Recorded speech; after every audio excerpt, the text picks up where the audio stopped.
Hi, and welcome. You're listening to the X22 Report. My name is Dave, and this is episode 1501A, and today's date is February 18th, 2018, and the title of the episode is The Retail Apocalypse Picks Up Speed. This will not end well. Let's get into the economic collapse financial news. Now, as we've been tracking retail and the brick-and-mortar stores who also have an online presence, and they've been getting hit like crazy. And we're seeing a lot of stores shut down. I mean, just in the year of 2017, there was more than 5,000 stores that completely shut down. A lot of them went out of business. And we're seeing this continue. I mean, store closings are accelerating in 2018 with news that Buy Low LLC, this is the supermarket company that owns Winn-Dixie, well, they're planning to close 200 stores. And we can see right now that they are not doing well. They're pretty much going into bankruptcy. They have a lot of debt, and they're blaming this on everyone buying food online, which is absolutely ridiculous because online food right now is not that big. And we could see right now they're having a huge amount of problems. Now, what we see here is that there are many, many other stores that are in trouble. I mean, Sam's Club, they're closing stores. Toys R Us, we know, and there are many others. And there's just a lot of stores that are being closed down and shut down for good. A lot of stores are going to be non-existent as we move forward. And this is going to continue because what's happening here is that the people, they are having a very difficult time using their disposable income because they don't have any. What's happening right now is they're losing jobs. As we can see, over 100,000 something jobs have been lost in retail. Many full-time jobs have been lost. Nothing has been repaired. Nothing has been recovered. The job situation, the economy, it's actually deteriorating. And I know they keep everyone busy with their manipulated numbers on how the stock market's doing and how great everything is. But when we start to look at everything, we can see that things are rapidly falling apart. When we look at housing, yes, prices are going up. That doesn't mean housing is doing well. It means they pumped up the bubble in 20 different cities to make you think housing is doing well. In many parts of the country right now, housing is declining. Traffic is declining. And we can see right now there are certain things the central bankers just can't do. They can create debt. They can create bubbles. They can give loans to people to put them into further debt. What they can't get people to do is spend their money and get jobs. That's the one thing they can't do. And this is why they were talking about universal basic income, because what they wanted was they wanted more of these funds to be put into the economy. But when people don't have it, they can't do it. When people can't do it, that means the economy falls apart. When the economy falls apart, it's blamed on the central bankers because they couldn't keep the system running. It's not their controlled takedown of the economy. It's the economy just breaking down on its own. And they try to keep us in this illusion as long as possible until they bring it down and they can set the blame someplace else. We see that housing starts, well, they jumped a little bit, which means absolutely nothing. Pending sales and all this, because what happens normally later on is that all of this completely falls apart later on and the housing starts fall, the pending sales go away, and there's really nothing there. What we are seeing is that rents after the crisis of 2008 skyrocketed because a lot of people lost their homes. They went to go rent, and the people who were renting these homes, they were raising the rents at this time because there was a lot of demand. What we're seeing right now is that there are many renters that are paying more than 30% of their income for the rental units, which means they have less disposable income to spend out in retail. And this is taking its toll right now. And the rental units, they have been overbuilt. And it looks like we're heading down the same path as we had with single-family homes, where they kept building, thinking there going to be more and more renters. And what is happening right now is that they're overbuilt. We're approaching another crisis. And here we are once again.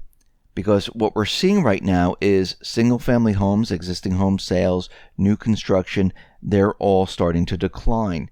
We're also seeing prices. They're starting to come down in many different areas. Yes, the 20 cities, they can keep the prices moving up and up and up.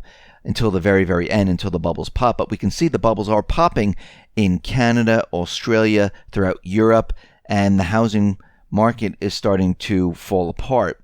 And this is going to accelerate over time. Now, I know Trump put forth his tax plan where it also allows companies to bring back funds into this country. And this is a temporary plan to keep the system alive a little bit longer so we can put forth the transition. And what this is going to do, it's going to bring and give corporations funds. The problem is that these corporations, they're not going to be investing in infrastructure. They're not going to take these funds and invest in the country. What they're actually going to do is they're going to use these funds to buy back their shares. They've been doing this all along. It has been pumping the stock market up, and it looks like this is exactly what they're going to be doing right now.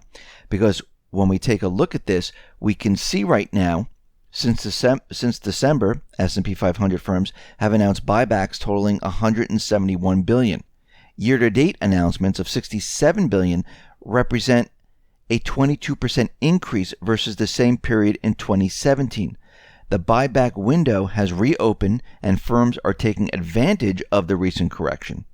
And we can see right now the $171 billion year-to-date stock buyback announcement is the most ever for this early in the year. In fact, it is more than double the prior 10-year average of $77 billion year-to-date buyback announcements.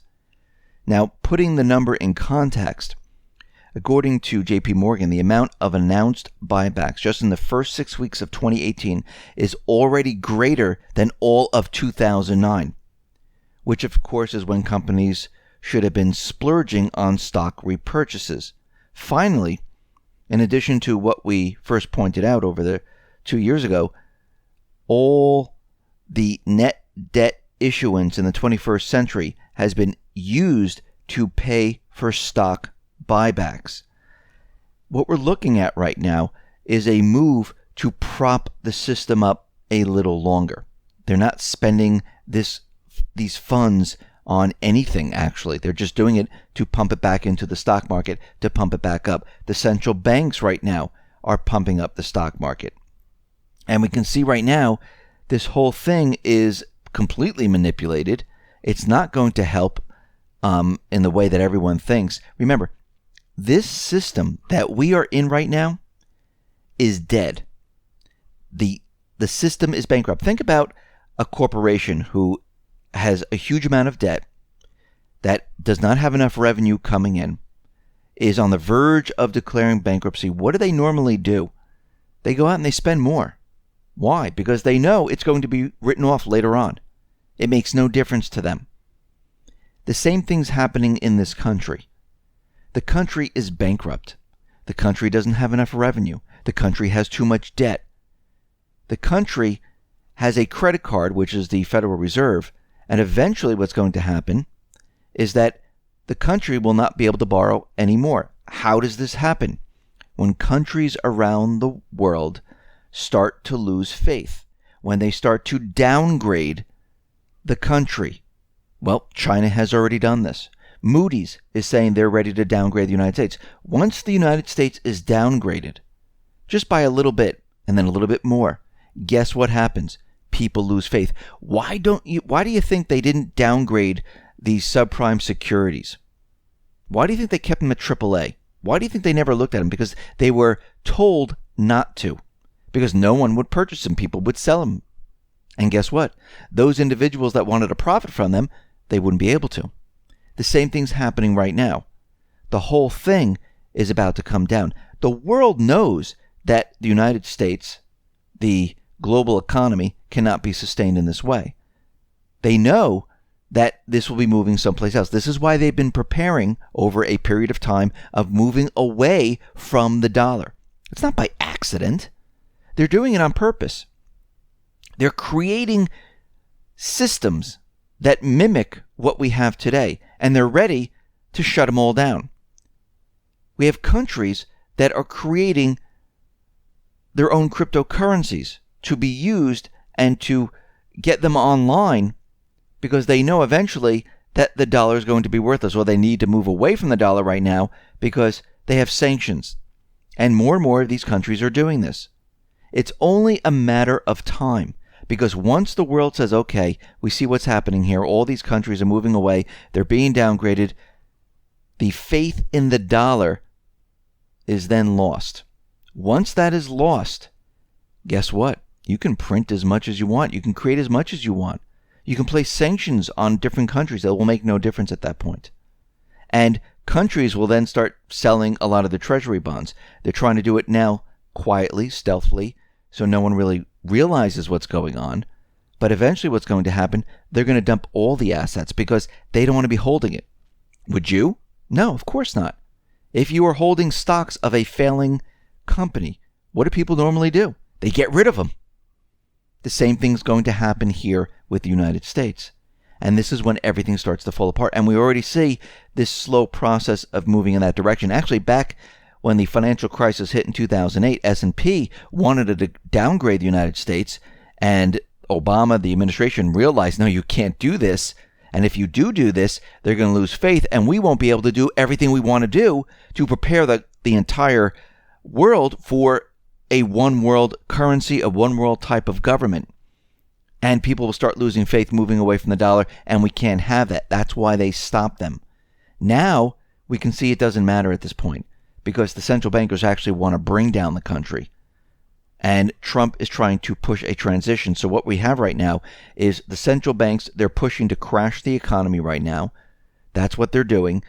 On the other hand, we have the Trump administration, the patriots there, that are trying to push forth a transition to make it a little bit less painful for the people. And we have them both butting heads right now. And this is the battle. But no matter what, we're going to end up going through this transition. So get prepared, get ready, because it's going to be a very rough ride going throughout this year. Listen, everyone, thanks a lot for listening. Be well, be safe, and especially be prepared.